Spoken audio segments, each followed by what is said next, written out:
Thank you. I do appreciate Tom kind of giving me the opportunity to do this because there's no really good reason to. But this is good. Hopefully this will be interesting. Voice stuff basically is what I care about. Up until recently, about 2 months ago, I was working at Lego, the toy company. They make like little bits of plastic, put them in boxes and sell them to children. And I was working basically looking at emerging technologies and particularly around voice and AI, and started this crazy community thing, which basically just ripped off everything that Tom had been doing for the past year, and I'm back and trying to kind of make a version of it that worked around voice, which seems to have worked. And we're now doing kind of voice consultancy and this kind of innovation thing, because I think that it's probably the most human way of interacting with technology that we have, and that certainly that we will have as we kind of go forward. So I have a question. What is an example, anyone, of the kind of best online shopping experience you've had recently? It's just been Black Friday, you must have bought something. Anyone? So I don't all rush at once. Running. Pardon? A running website, a running clothes website. A running clothes website. Why? What did you buy on the running clothes website? I'm Fascinating. I bought a top. Their fitting line told me that about the proportion of people who'd chosen that top who kept it because it was the right size and they were 95% sure it would fit me. And I've never seen that kind of confidence of fitting anywhere. Good. Confidence, easy, hopefully, or made it more confident. Okay, someone else? Lady in the back.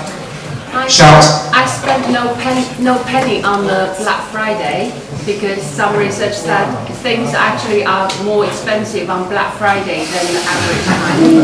So you spent no money on Black Friday because somebody told you that? Sorry. Okay, cool. Okay, that's not actually the question that I asked, though, is it? Sorry. Yeah. Resident advisor, essentially the ticket app, they Yeah. got really good Apple Pay integration with the kind of rest of it, so the customer journey is completely Really smooth kind of buying tickets. Okay, cool. So here's an example of something that happened to a friend of mine a few years ago. Some of you might have heard of Pete Shankman before. This is a story that's kind of done the rounds in PR land before. Anyone been to Morton's Steakhouse in the US? Anyone eaten at Morton's? Very good steak place, also do good mac and cheese. And this is Pete saying basically, hey Morton's, can you meet me at Newark Airport for the Poulter house where I land in 2 hours? And then the next thing happens is that he says, oh my god, I don't believe it, Morton's showed up at EWR with a Porter house. And just to prove the point, here is Pete with butler complete with steak in a bag, which has some problems logistically about how to eat a steak whilst moving out of the bag, but nonetheless it's arrived. And this is the example, I think, of like the consumer journey that we all really want. Now this is slightly biased because Pete has a lot of Twitter followers, and I think that this happened during a time when people paid attention to Twitter rather than listening to Trump. So this is what happened. But this is the example we all want, right? It's kind of like your example, right? It was easy and smooth. You just called out into the world and got the thing back. Or like you had the example of the bag, it was very customised and you got the thing that you want back. Well, I specifically want a steak at this time to show up there, and it does completely the bow tie, which is, no, don't we all just want that?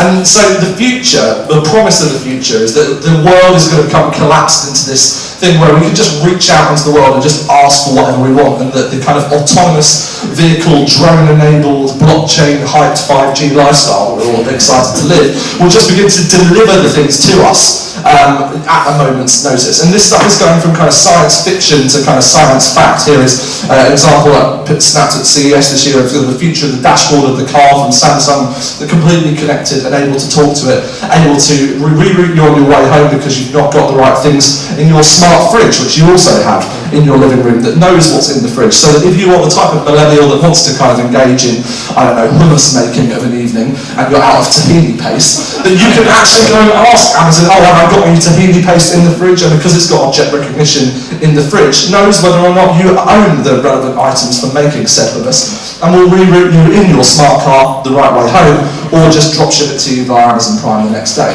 And so these connected services that we reach out into the world through voice are beginning to become real.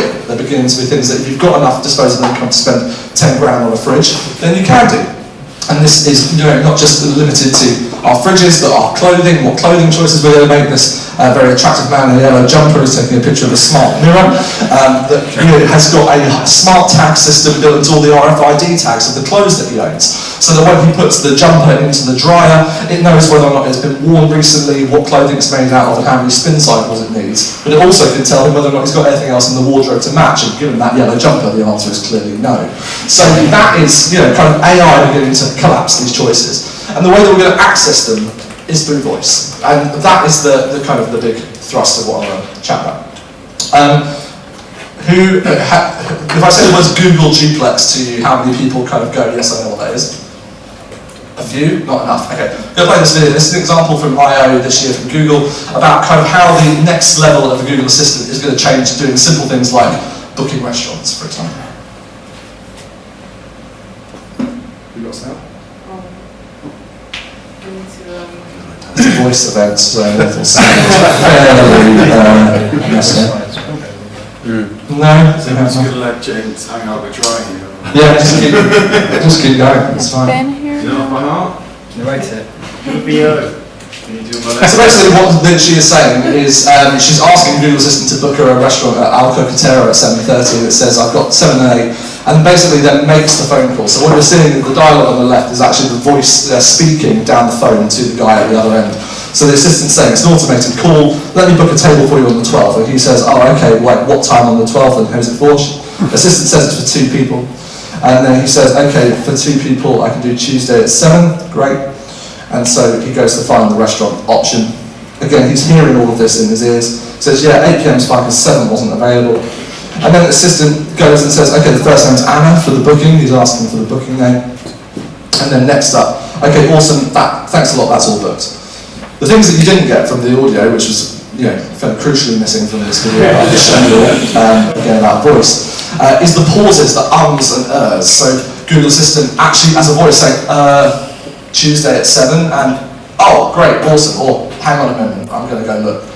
The point being is that Google Assistant is now going from the point of just being a kind of input to output mechanism, right? Most of us design interfaces, if you're into that kind of thing, which is really around input and output, but not around conversation. And the future of this stuff is kind of going towards conversation. That's the way in which we might begin to actually interact with our platforms. But I'm not saying this is utopianly definitely going to happen. There's a few kind of things that stand in the way of potentially getting there. There are 3 kind of main barriers.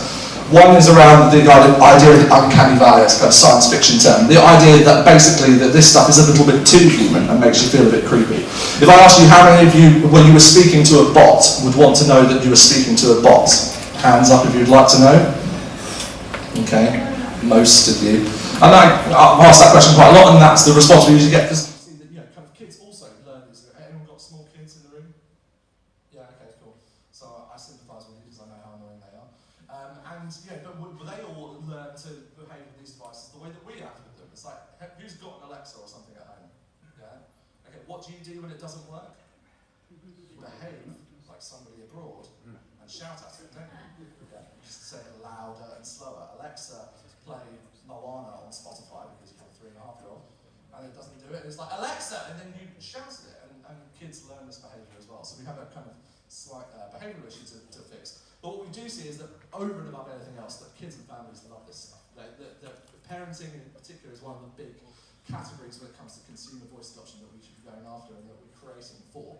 And where there is, kind of kids in the household, they really love this stuff. Now, I'm about to play another video that's obviously not going to have any sound on it, so we'll debate whether I want to do that. But I think we should just... yeah, change the settings. Okay, I'll talk about the settings. Well, you can fix the settings, and I'll talk about the video. You volunteered. No, I just think something's missing. Well, that's just James, I really liked your ad-libbing over the top of something quite okay, well, you want me to add it over a video? Do the accent as well. Yeah, I was going to say, this is all also with a Danish accent, which I'm definitely not going to do. So, something that we created earlier in the year is this thing called Lego Duplo Stories, which is 10 interactive stories for kids to basically play with their parents. Now, this isn't to kind of get you out of parenting, it's to try and kind of get you working with it. So, this mother in a kind of lovely, slight Danish accent is saying, open Lego Duplo Stories. And then the story basically fires up and gives you different options of stories you can play with, either animals or vehicles. You can, the kid picks a bird and begins to play with that. And then there are different junction moments along the story where you can either say something back to Alexa or you go and build something. And it's essentially a very kind of cute play experience that uses voice and audio as a way of kind of making the making the play experience more immersive. And that's really one of the big opportunities, I think, with these spaces, that either you can make a mundane task, which is very annoying, more interesting. So take cooking, for example. You can, yes, get your recipe suggestions, which is a great example, but you can also make that more immersive. If you're making tacos or something on a Thursday night, as you might be, maybe you want to listen to Thomasina Myers walking through the streets of Oaxaca, telling you what life is like wandering through those environments, or whether you're doing the dishwashing or something like that. Maybe you have to have some kind of podcast interview thing going on in the background of people doing the washing up. I mean, you can make these experiences more immersive. Or something like playing with your kids. You can kind of give new inspiration and creativity. And of course there's utility as well. The big thing that we've learned through doing these types of things, and I think some of the pitfalls a lot of people are falling into, is that they go for a lot of interaction and not a lot of consumption. Most of these devices right now, they're actually not as smart as you want them to be, and building really interactive experiences is actually quite hard. There are just too many failover points, there's still too much to kind of be learned right now. But consumption is the big thing. 86% of people using a smart speaker at home predominantly do just one thing with it, which is listen to music, podcasts, or audiobooks. Then the next few things they do is set timers and alarms and repeating alarms and those types of regular tasks, and everything else is in the long tail for now. But that's beginning to kind of change. So consumption is where it's at. If you're building something, go make something that people can consume. The second problem is the idea of disappearing app. Is that once you use these things, they disappear, essentially. They have no visual presence. It's a zero-pixel real estate environment. There's nothing that you can actually have to remind you that the thing exists. Now, beginning to shift because we've got more devices coming out now which have screens, so you've got prompts and other ways of doing it. But ultimately, these things are experienced and then they're gone, right? So, Alexa, get me an Uber. Well, it's got me the Uber and then disappeared. So reminding you that getting an Uber is something you can even do with an Alexa requires a lot of other prompting on packaging in other mediums and formats. And so it means that the utterance, the word that you use to spark up that skill in the first place is actually really the most key thing of nailing down. What you name these things really, really matters. And particularly if you're going to launch multiple ones of them under one brand, it really matters that you know which one does what. Because their whole lexicon of how to talk to these things has just not been nailed down yet. So, what I'd say is that we're learning that at the moment, voice first, I think, will be the primary way that we begin to control our computing in the future, because it's just the most natural thing for us to do. We learn how to do it before we text, type, or swipe anything else. But it won't be voice first and voice only. There'll be voice and other stuff coming back to you as more of these devices become multimodal. And it won't just be in the it won't just be in the home, but it'll also be in the workplace. There's a really good book that I recommend called Bullshit Jobs. It's all about how bullshit most of our jobs are. According to a YouGov study, 40% of people, when asked whether or not if their job didn't exist tomorrow, it would have no detrimental impact on the economy. 40% of people said, yeah, that's fine, that's me. And it massively over-indexed in people working in marketing, advertising, and communication. So just, we're all in it together, folks. But the problem is that within our jobs, we're doing those bullshit tasks. Here's something depressing. 46% to 39% was the dip in terms of how much time people spent who worked in offices on their primary duty of their job. 39%, now that's quite painful. And of all the other things they're doing, 10% of their time is spent in wasteful meetings. How many of you have been in a wasteful meeting recently? Come on, be honest. How many of you hosted a wasteful meeting recently? That's the rest of you. You're lying. But the point is that we can solve these things, and it has a massive detrimental impact on the economy. I'm not a statistician, but I did some statistics. So, here we go. Here is an equation. E is the amount of employees in the City of London times by P, the average take-home pay of those employees, divided by BSM. That is the time spent in bullshit meetings. And that equals to the amount of impact it has on the economy. The City of London employs 483,000 people. The average salary is £47,000. 10% of the time spent in bullshit meetings. The cost to the economy is what? Anybody want to go? There's no prizes for this. I'm not going to do the Brucey bonus kind of thing, so just a number would be great. 250 million. 250 million, thanks. Thanks, Nick. Sorry, that's you, isn't it? Hi. Anyone else? 250 million, higher? Higher? Higher. Higher? Lower than 250 million? 450. 450 million, thanks, Niels. Okay, now the answer is £2,270,100,000 per annum, just the City of London, on the economy. That's worrying, isn't it? So we should probably do something about that, and that's where also most of these things can help. So voice, I think, yes, great in the consumer space, but actually in the B2B space, just as much opportunity to basically collapse all of those bullshit tasks in all of our bullshit meetings into much more simple things. If you try to get the ROAS data of UKNI 45 to 54-year-old females' performance over the past 3 months, you could probably just ask a speaker the answer to that question rather than spend 3 days in pivot tables. And if anyone's tried to make a pivot table, and I haven't, I've never managed to make it work, I know that it would be a lot easier if I could ask something about it. So there's a lot of opportunities to save that. How many of you have problems connecting a screen to an HDMI cable? Exactly. These types of tasks are rather annoying, particularly if the sound doesn't work. And so therefore, you should probably try and find ways of solving this. There are a few people trying to do this.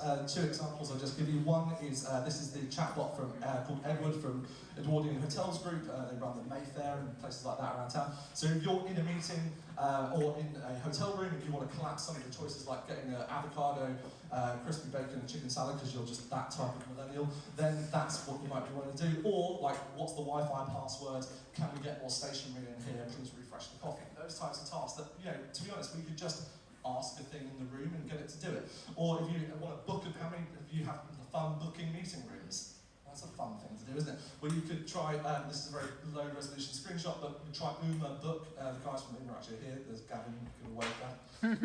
They just launched this week, which is basically a digital assistant that can live in your enterprise and help you book meeting rooms and do all sorts of other tasks. But these are the types of things that should be being solved by voice, because really we should spend less time doing bullshit tasks and bullshit meetings. And having more fun. So that was what I want to share. If you want to join the Voice 2 community, here's another QR code for you to scan, because we're just all about the QR codes, finally. It just took a decade. Then you can scan that. We're trying to be more sophisticated than Tom, so we now have a type form because we've got some really horrendous porn that was coming into the WhatsApp group. So we decided to kind of put some screening in there. So if you scan this, you'll have to fill out a slightly more complicated form than just join in, but please do that. And also that way you can also get our newsletters and podcast and come to meetups and stuff that are coming later in the year, as well as also find out about the research that we're launching in January, so that's all to come. That was it. Thanks. Cool.